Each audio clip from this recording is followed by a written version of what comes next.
Chers amis, soyez les bienvenus. Merci d'être avec nous en direct sur Twitch, en direct sur YouTube, en direct également sur Facebook.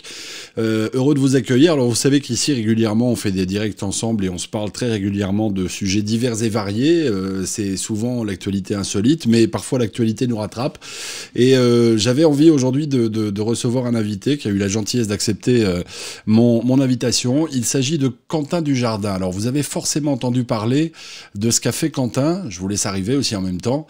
Vous avez forcément entendu parler de ce qu'a fait Quentin dimanche dernier, c'était le jour de la Saint-Valentin. Quentin a décidé de donner un concert dans une église, en fait à Crupé, en Belgique, puisque en Belgique on a l'autorisation de donner des messes et de recevoir des fidèles pour une messe, tout simplement.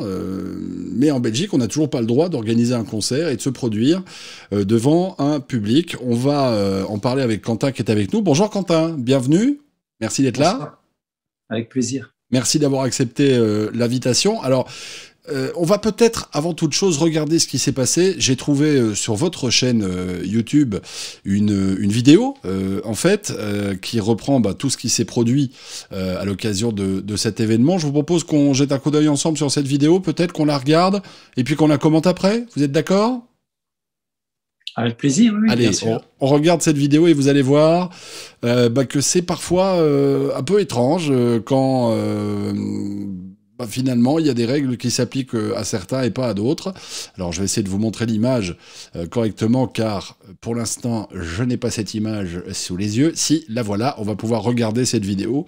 On l'écoute et on regarde. C'est parti. Donc là, Quentin est en train de jouer de la musique. Il y avait 15 personnes dans le public qui assistaient à l'événement.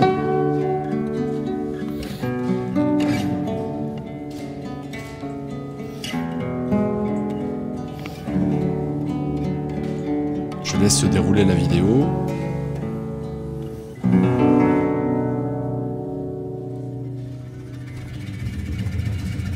La première chanson se termine. Vous êtes donc dans l'église de Crupé. Les quelques personnes qui sont là, 15 personnes en fait au total, vont vous applaudir à la fin de cette prestation.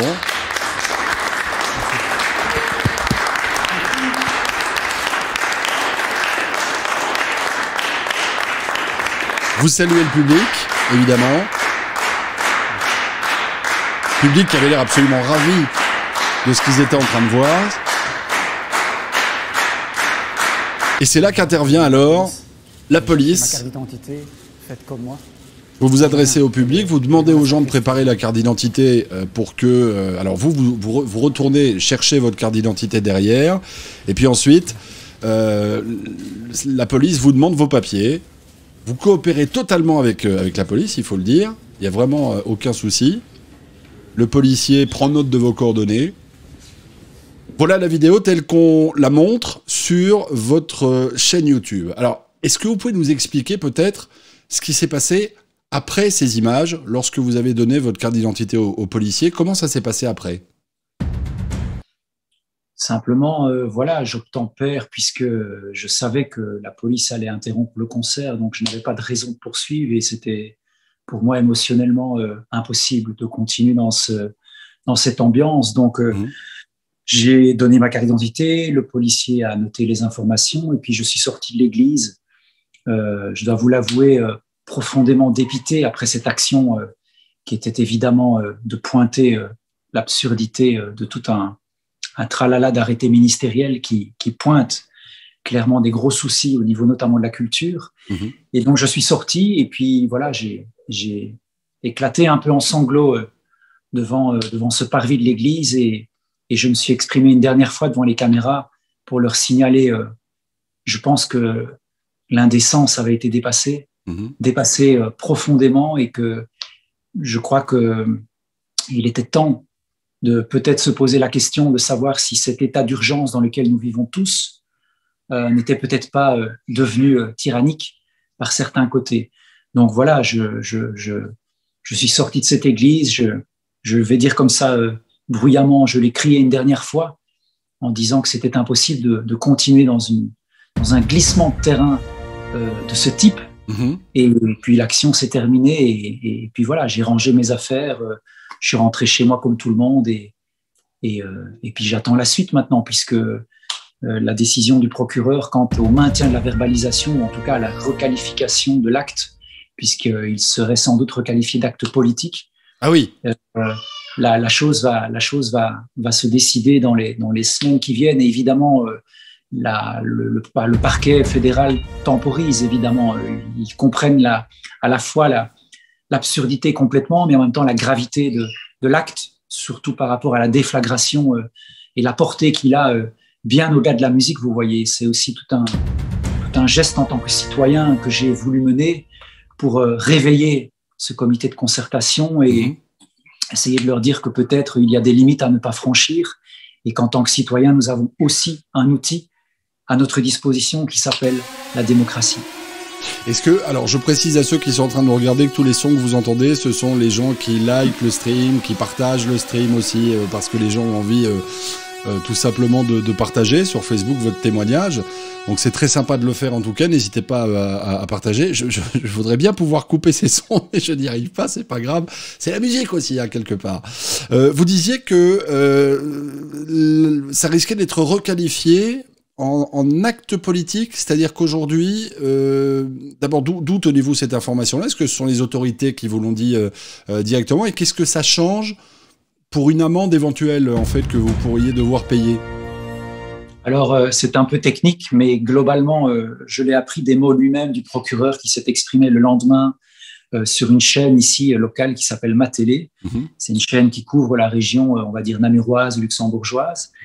Où il a évoqué effectivement la possibilité de reconnaître qu'il s'agissait bel et bien, non pas d'un acte, on va dire, d'une transgression de réunion à caractère culturel, événementiel, puisque l'arrêté ministériel l'interdit formellement, mais que peut-être le moyen de s'échapper, on va dire, par rapport à cet arrêté ministériel serait peut-être de requalifier l'acte en tant qu'acte politique. Et évidemment, il ne s'agissait pas seulement d'un acte culturel, mais c'était bien au-delà.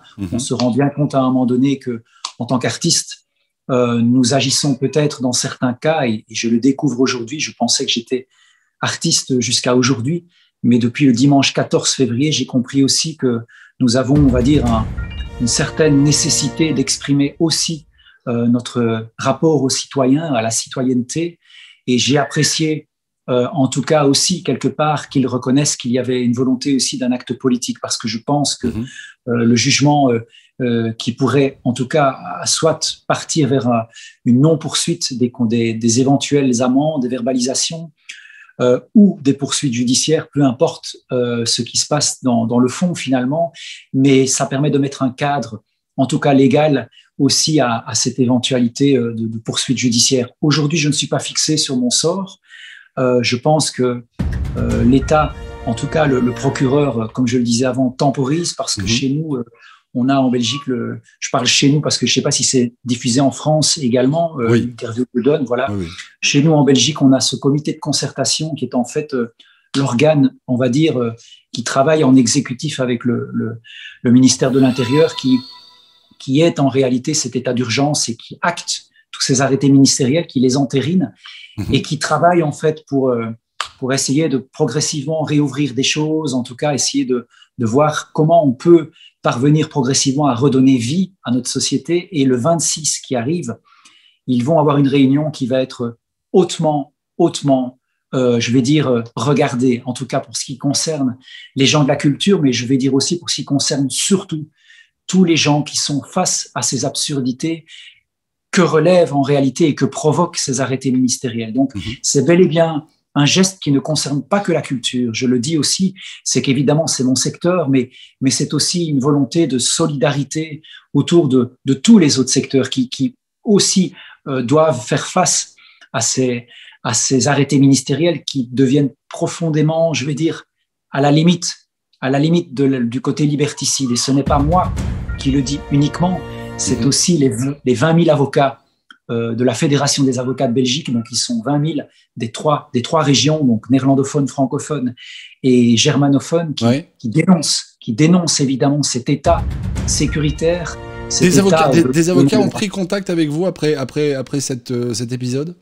Alors, il faut que vous sachiez que moi, évidemment, avant de mener cette action que je prépare depuis 1 mois et demi, il est évident que j'ai consulté des avocats pour avoir leur avis par rapport à ce cadre que j'étais en train de construire et qu'ils m'ont encouragé à le faire. Donc, vous comprenez jusqu'où va comment vais-je dire, l'engagement de ces avocats par rapport à leur fédération. C'est qu'il y a une intention et une intensité de revenir dans la Constitution, de rapporter en fait quelque part une évidence que nous devons revenir vers un état de droit. Nous ne pouvons pas continuer à dire à des populations, à nos citoyens belges, français et autres d'ailleurs, que cet état d'urgence est une normalité qui peut s'installer. D'autres artistes ont pris contact avec vous aussi suite à ce geste. Vous êtes soutenu par la corporation, entre guillemets? Bien sûr, je n'ai pas agi seul, j'ai agi avec le soutien de Still Standing, qui est quand même l'association qui défend 700 associations culturelles, qui comprend des artistes, des institutions, etc., des ASBL, des associations. Et donc, ces gens étaient tout à fait au courant de ce que j'allais faire et me soutenaient. Mais également, la fédération de tous les festivals que l'on appelle Festival Musique de Wallonie et Bruxelles, qui était également représenté par Jean-Yves Laffineur, qui est en fait le programmateur du fameux festival Esperanza, qui rassemble des milliers de gens, mais bien évidemment leur fédération rassemble plus d'1 million de spectateurs, je veux dire à eux tous. Donc non, j'ai peut-être quelque part agi entre guillemets seul sur scène, parce que l'objectif c'était de remplacer un prêtre. J'aurais été un prêtre avec une aube, il n'y aurait eu aucun problème de tralala de presse dans cette église, il n'y aurait pas eu de soucis non plus avec la police. Comment justifie-t-il, parce que vous avez entendu les déclarations notamment du procureur, finalement comment justifie-t-il qu'ils autorisent une messe devant 15 personnes, mais qu'ils n'autorisent pas dans l'église un artiste, un guitariste, à se produire devant 15 personnes? Qu'est-ce qu'ils vous disent? Alors au mois de décembre dernier, donc en 2020, donc c'était il y a 2 mois d'ici, 3 mois, le culte, la communauté juive de Belgique a introduit un recours au Conseil d'État pour demander une réouverture de culte dans une façon, on va dire, cadrée sanitairement parlant. Et donc, ils ont gagné ce recours au Conseil d'État en faisant valoir, évidemment, dans la forme, je vais passer les détails techniques, mais au Conseil d'État, on étudie beaucoup la forme et notamment la liberté de culte est une des libertés fondamentales de notre Constitution, mais également la liberté de réunion.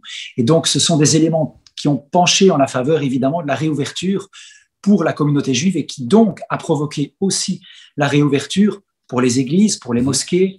Et bon, vous savez, moi, j'ai pas choisi ma famille, je suis né dans une famille catholique. Depuis l'âge de 5-6 ans, je vais à la messe tous les dimanches, en tout cas, j'y allais à l'époque, et j'ai toujours joué la guitare, j'ai même moi-même été enfant de chœur, donc ça a été pour moi tout un chemin, je vais dire, de vie familiale, et j'ai toujours joué la guitare, vous savez. Donc quand j'ai appris au mois de décembre dernier que le culte avait ce droit, je me suis dit de façon évidente, c'est super, je vais pouvoir aller jouer des concerts devant 15 personnes et remplacer le prêtre. Et donc de fil en aiguille, je me suis avancé dans cette pensée.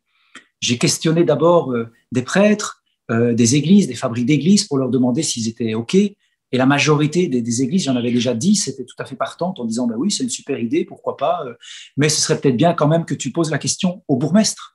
Donc chez vous, en France, c'est le maire pour savoir exactement ce qu'il en est. Et il vous a dit quoi?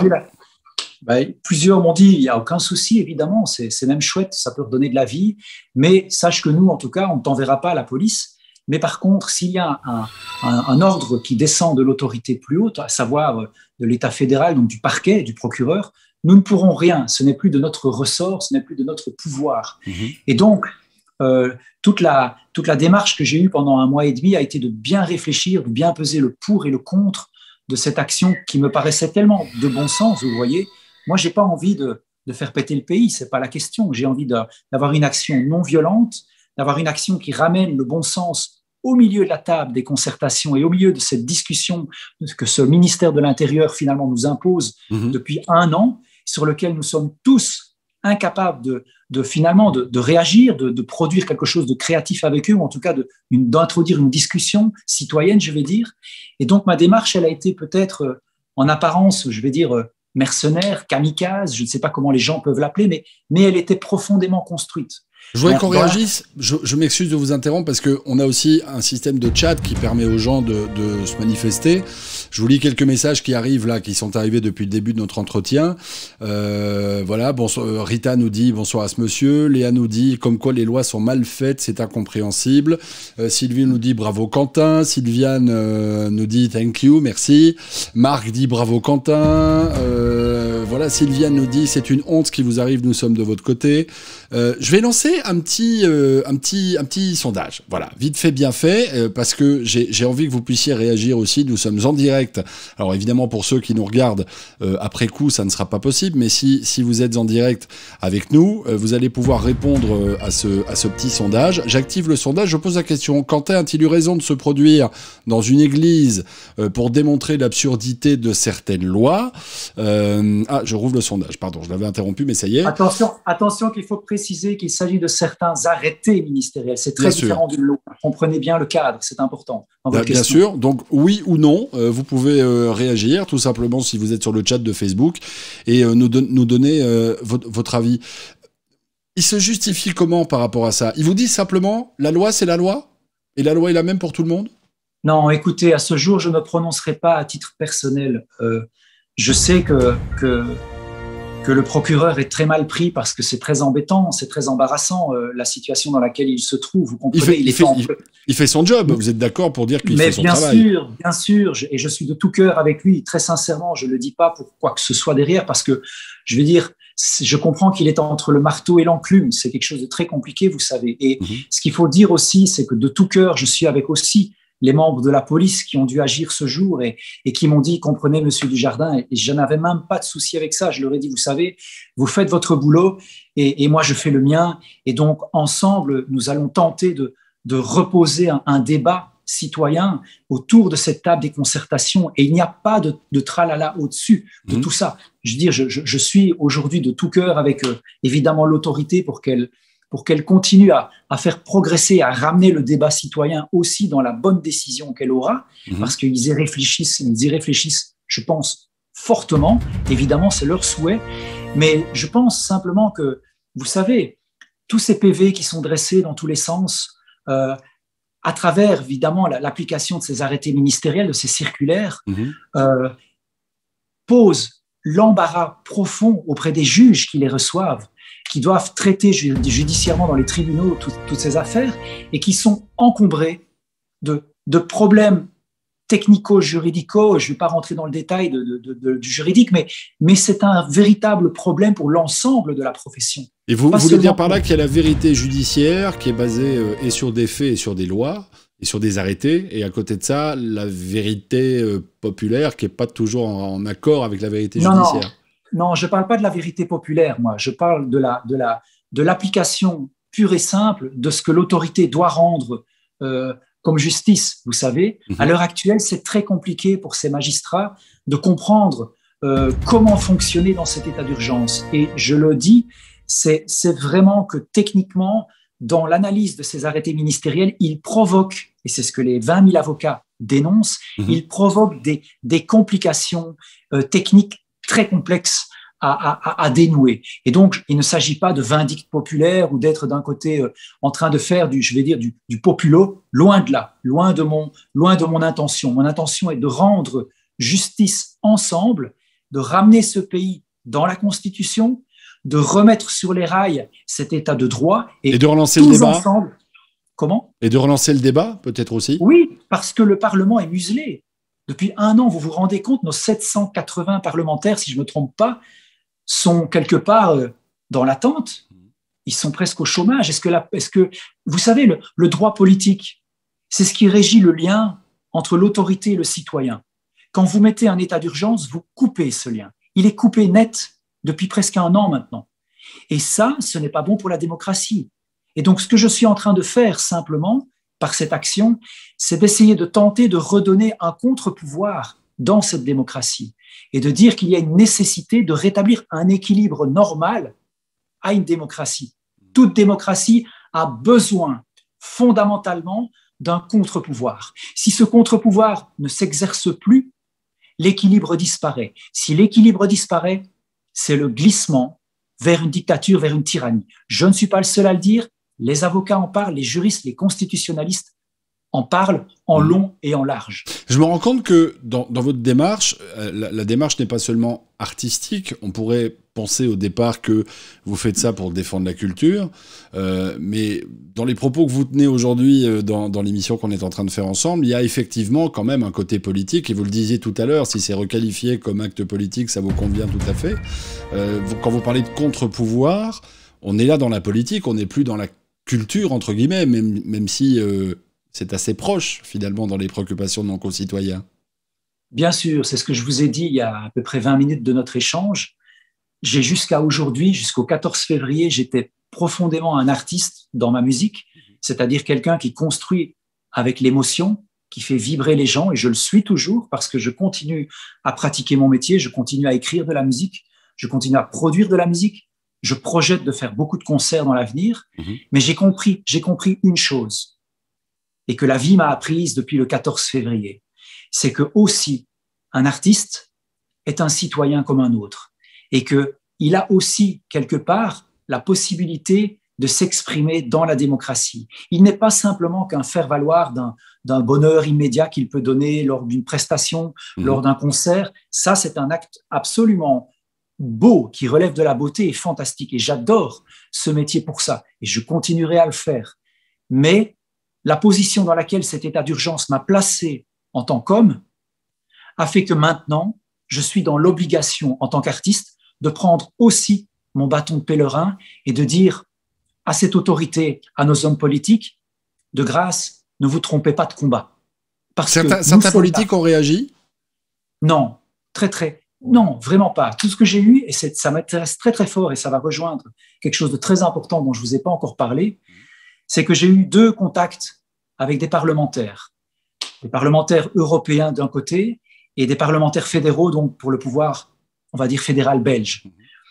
Et mon souhait, parce que ces gens-là m'ont contacté pour me demander, mais qu'est-ce que vous attendez en tant qu'artiste? Qu'est-ce que c'est que vous souhaitez en perspective de cette crise, de cette action? Et j'ai dit simplement cette chose que j'ai bien comprise dans la foulée, c'est qu'en réalité, comme je vous l'ai dit tout à l'heure, ce qui a sauvé le culte, c'est ce qui est inscrit dans la Constitution, c'est la liberté de culte. Oui. Ce qui vous a sauvé, vous, Monsieur Pachen, de continuer à faire vos émissions et peut-être d'aller questionner des gens, c'est votre liberté de presse.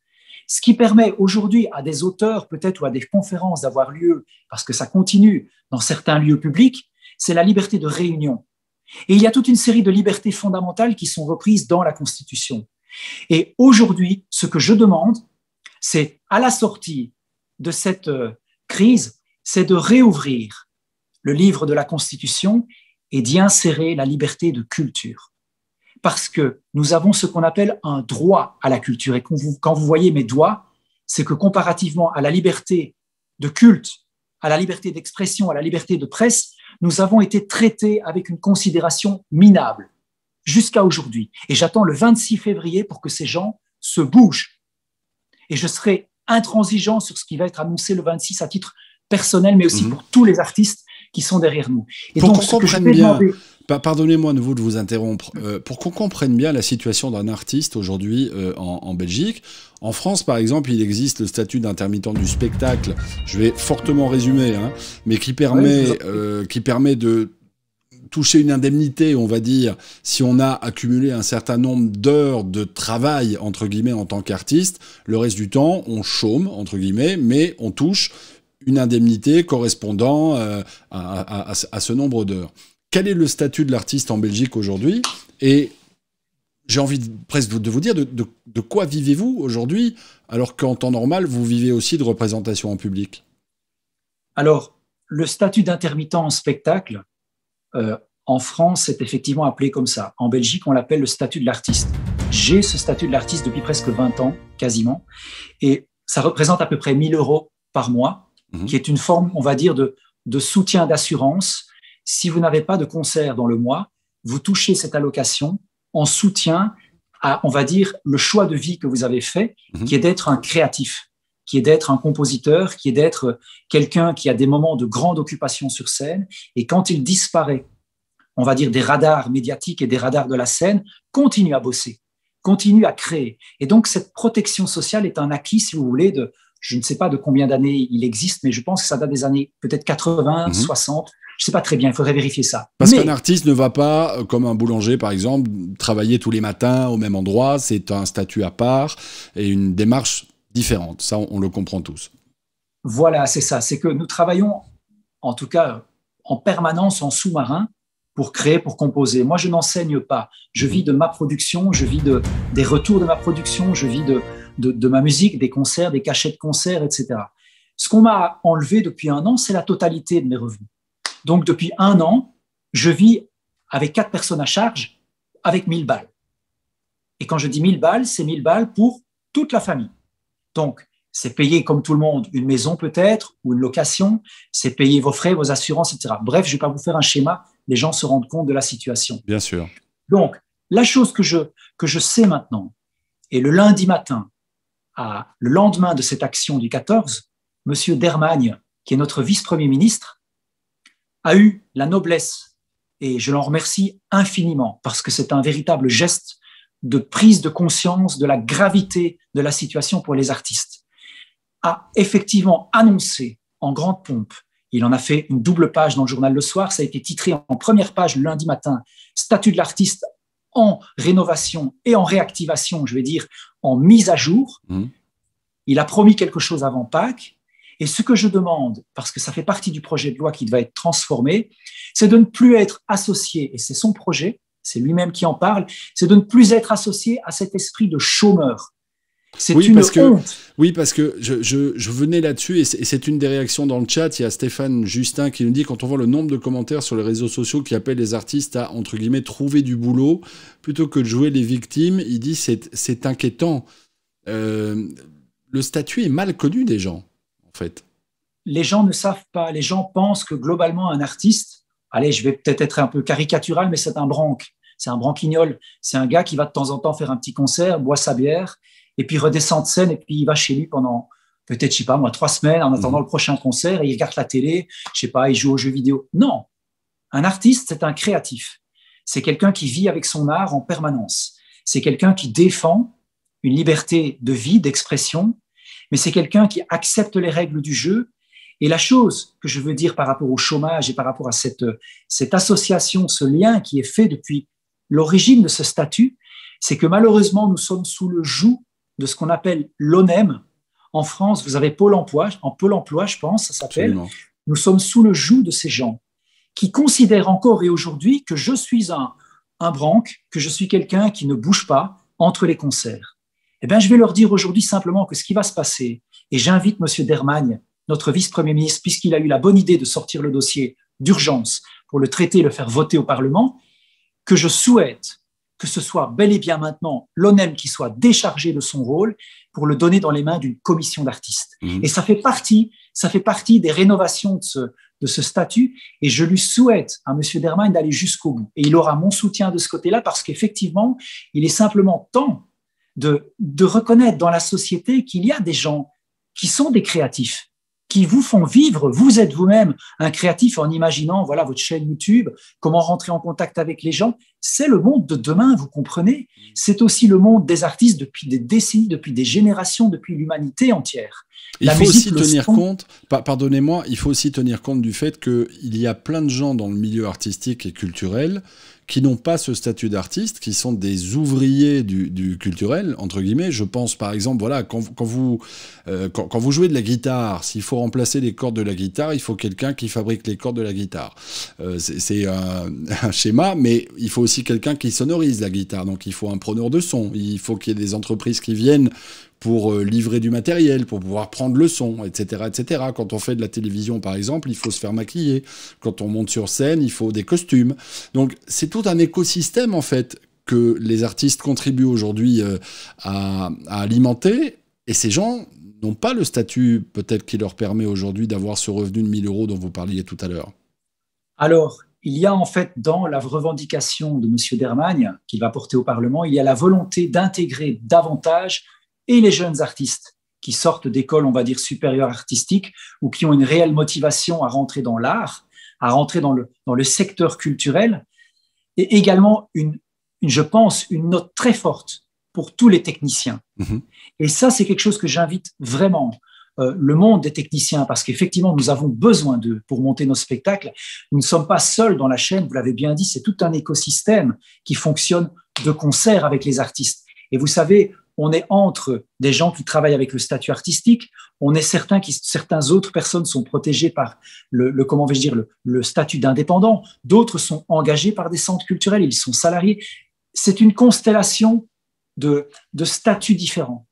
Et je pense qu'il doit y avoir maintenant une aisance, une volonté de fluidifier la vision que l'on a de ce secteur. En tout cas, vous en faites partie aujourd'hui, d'une volonté de vulgariser la connaissance de ce secteur, parce que c'est fini.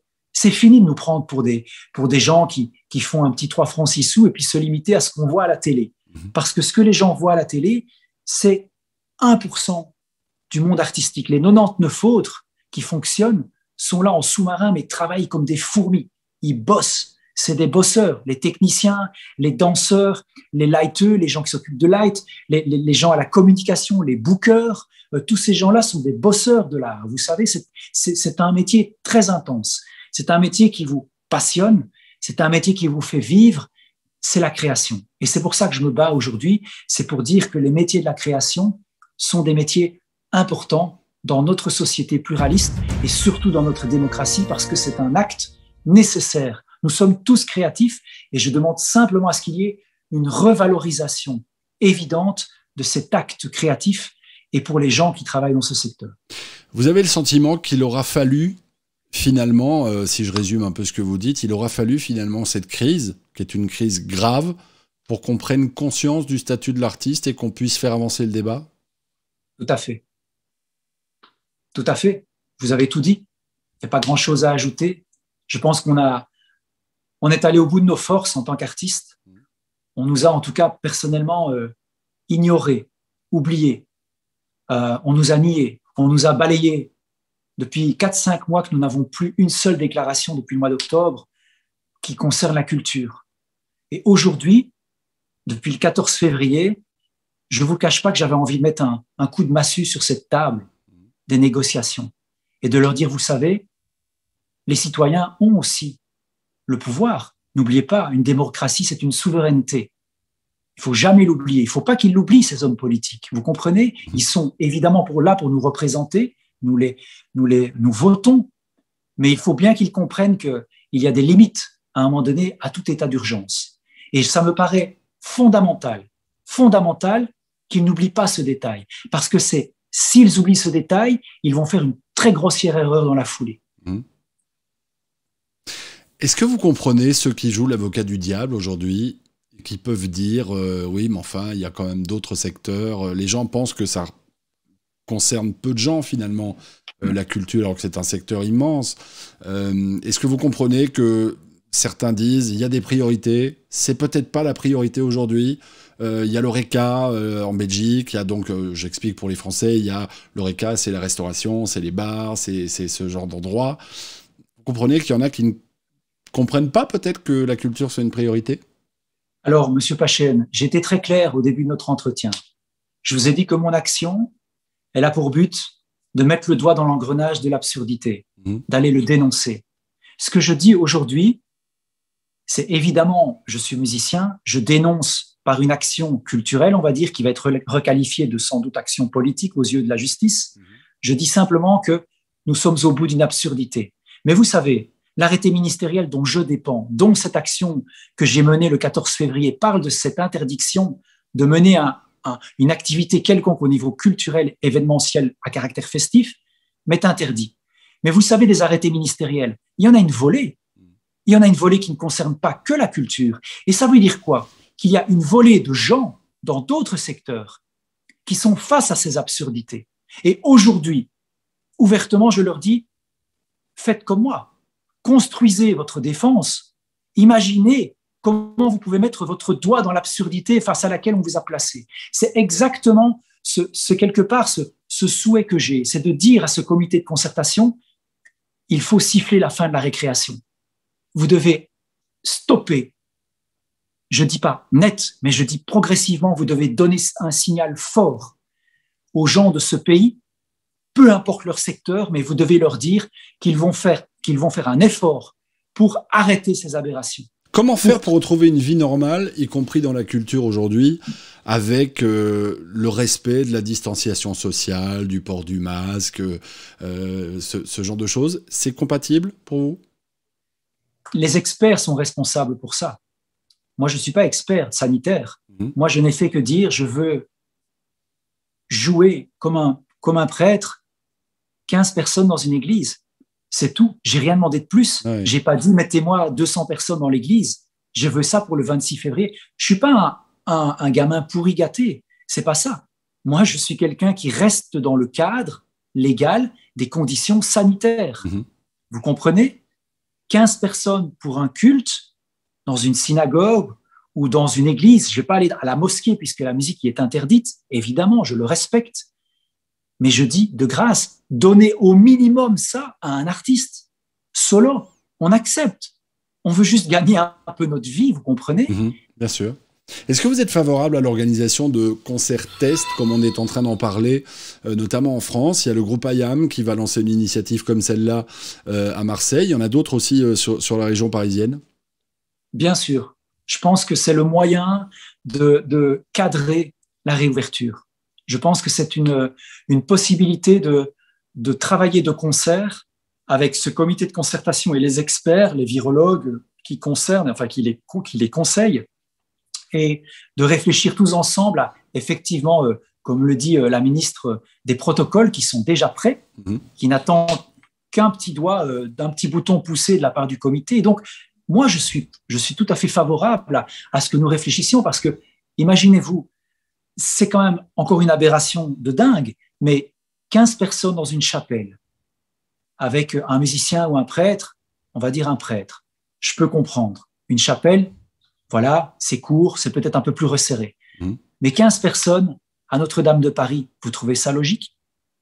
Vous trouvez ça, on va dire, virologuement parlant? Mais on va peut-être, encore une fois, je me joue l'avocat du diable, mais on va peut-être vous répondre à ce moment-là que s'il faut faire des exceptions en fonction de la taille des endroits, des pièces, etc., ça risque d'être compliqué à appliquer, non? Dans un grand pays comme la France et même dans un petit pays comme la Belgique. Je vous invite, moi j'ai eu l'occasion évidemment de parler avec des amis français, des artistes français qui encaissent comme moi la même situation et qui me disent, mais chez vous en Belgique c'est quoi? Et j'explique les 15 personnes. Dans la foulée, ils me disent qu'il paraît, moi je n'ai pas vu ça, qu'il y a des églises qui vont jusqu'à accueillir 200, 300 personnes en France. Parce que vous fonctionnez, paraît-il, par la bulle. Et donc, apparemment, ce serait une bulle familiale d'un côté, une autre d'un autre côté. Et donc, la règle... bulles, hein. Écoutez, c'est pas moi qui l'affirme. Ce sont des artistes français qui m'en parlent. Moi, je suis pas en France. Je peux pas traverser la frontière pour aller voir. Vous le savez très bien. Donc, quelque part, il faut encore une fois, il faut être de bon sens et de bonne foi. Vous savez, cette crise, il est important de la gérer en bon père de famille. Et moi, je ne demande rien d'autre. Je ne veux pas mettre un autre grain de sable ou une désobéissance en route citoyenne. Ce n'est pas mon intention du tout. Je suis dans un mouvement non violent, de bienveillance, mais de bon sens. Oui, et de poser le débat, comme vous le disiez tout à l'heure.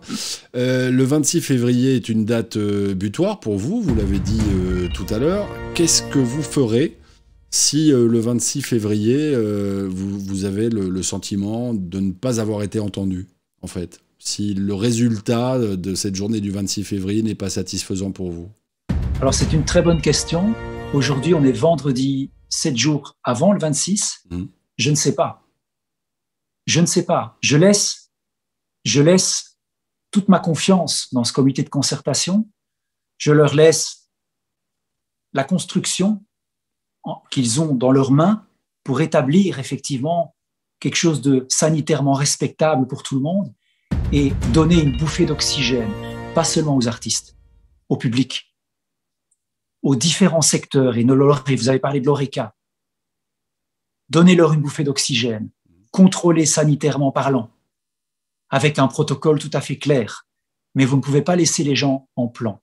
S'ils les laissent en plan, pas seulement la culture, mais tous les secteurs qui subissent ces aberrations, moi, je vais dire que je ne réponds de rien. J'aurais prévenu, c'est tout.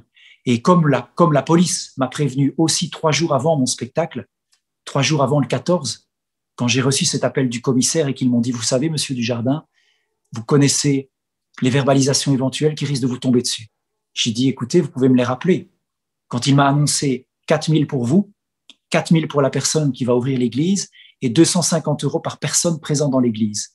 Le montant total s'élève précisément à 11 750 €. Ça paraît complètement disproportionné quand on parle d'un concert. C'est la loi. C'est la loi. Ce n'est pas la loi, c'est l'arrêté ministériel.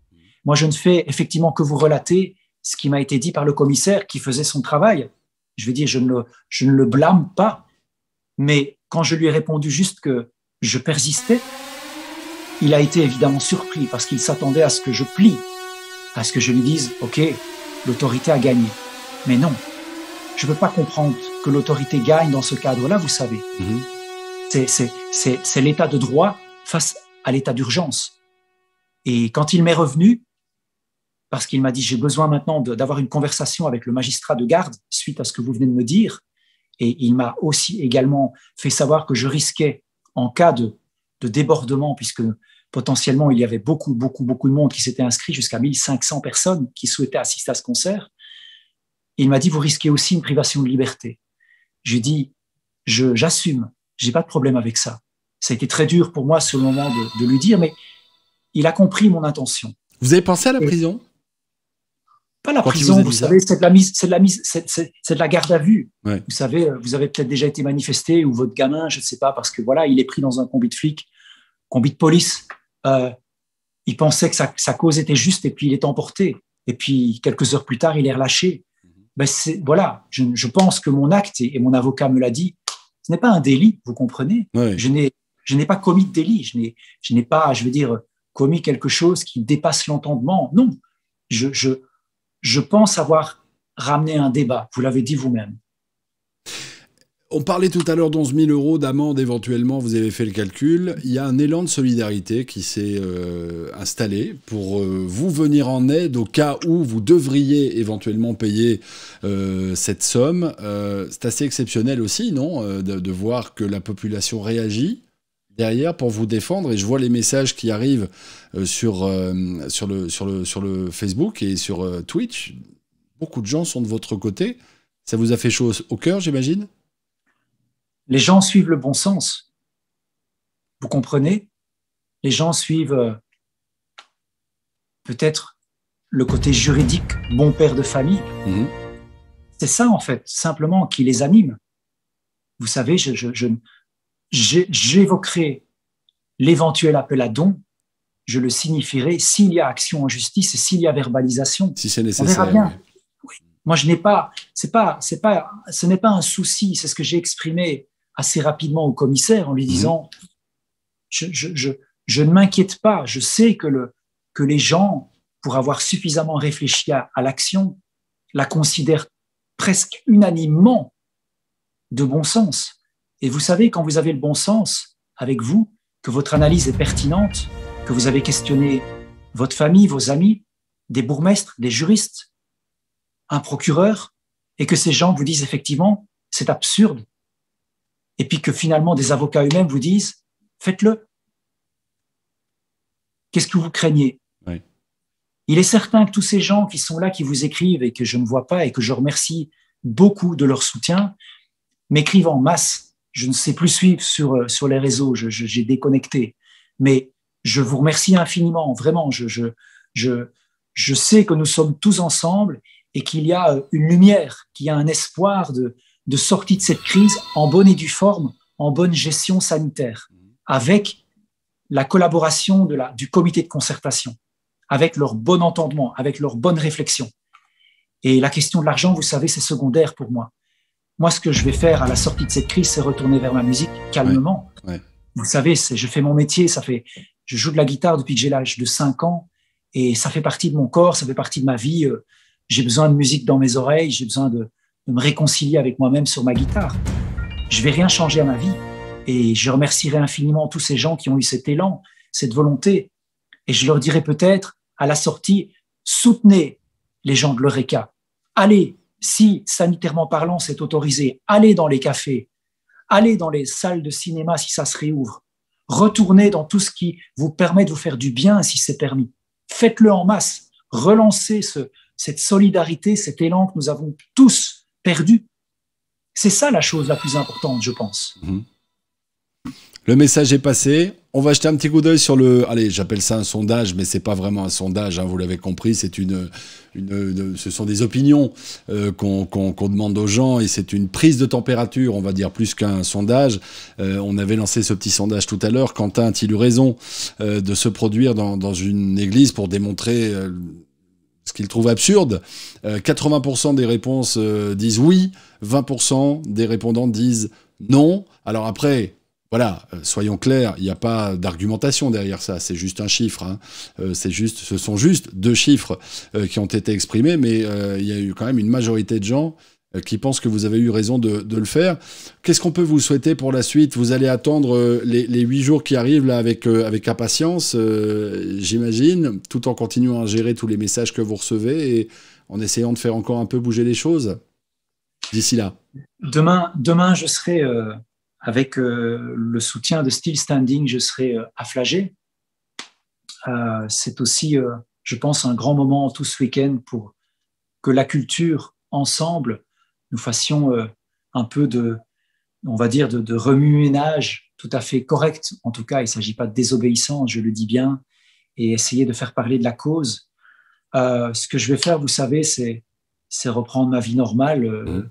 Voilà, quand je raccroche le téléphone, j'ai une vie tout à fait normale et il n'y a rien qui va changer par rapport à ça. Il y a une bousculade quand même de popularité d'un coup, parce que vous avez été très exposé quand même. Cette exposition, on la souhaite quand on est artiste, mais peut-être pas dans ce cadre-là. Peut-être pas Comment vous le vivez, ça, aujourd'hui? Je suis né dans une famille où la musique avait beaucoup d'importance.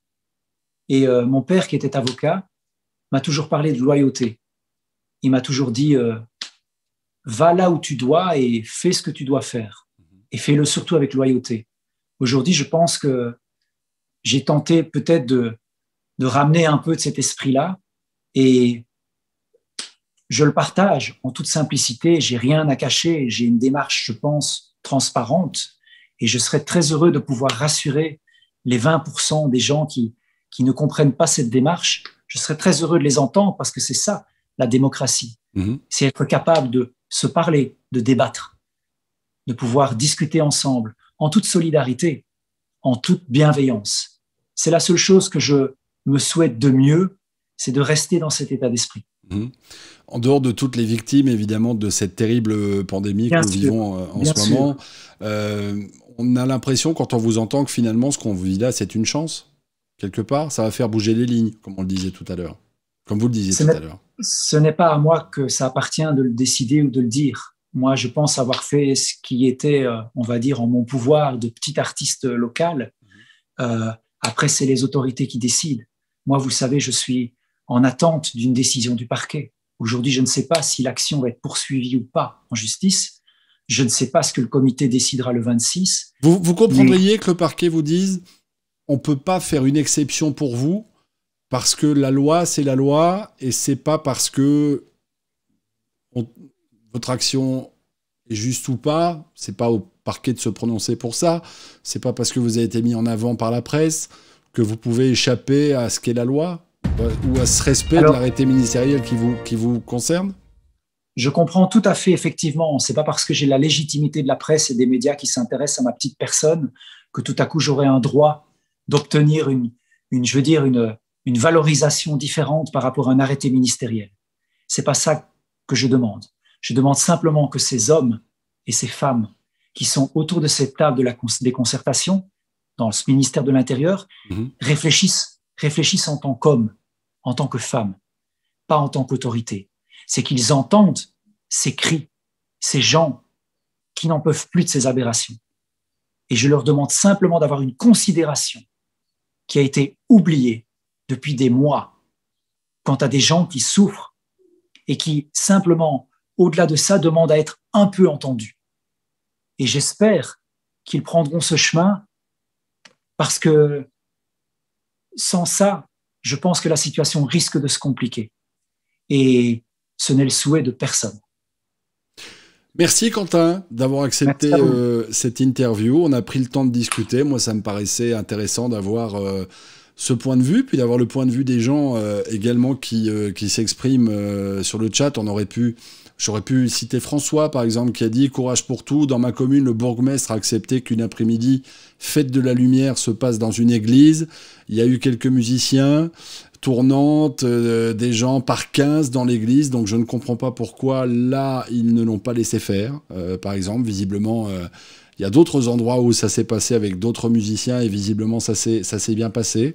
Voilà, il y a Fabrice qui dit « Quentin ouvre une porte et conscientise le monde artistique face à ces absurdités. Ramenons le débat en nous mobilisant sans violence. » Merci Quentin. Je pense que ce qui est rassurant, c'est que le message est passé, en fait, visiblement auprès du public, et cet aspect non violent est important, et je croise les doigts pour que ça se passe aussi comme ça à Flagey ce week-end, puisque vous y allez, et dans les prochains jours.